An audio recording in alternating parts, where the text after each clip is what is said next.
Hello, in this video I want to show you how to set up and schedule night mode on the Steam Deck. So to do this you'll need to click on Steam, here move on to the settings and locate the display. Now if you go for the night mode and enable schedule night mode, you can adjust the settings for the night mode like a time when it starts and when it ends. Enable night mode until morning, so that detects when the morning comes and disables the night mode.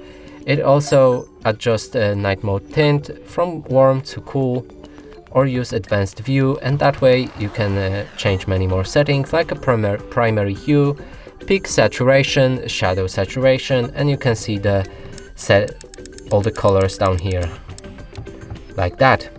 And that's it for this video. Hope you like it. Please consider subscribing to our channel, leave a like and a comment below.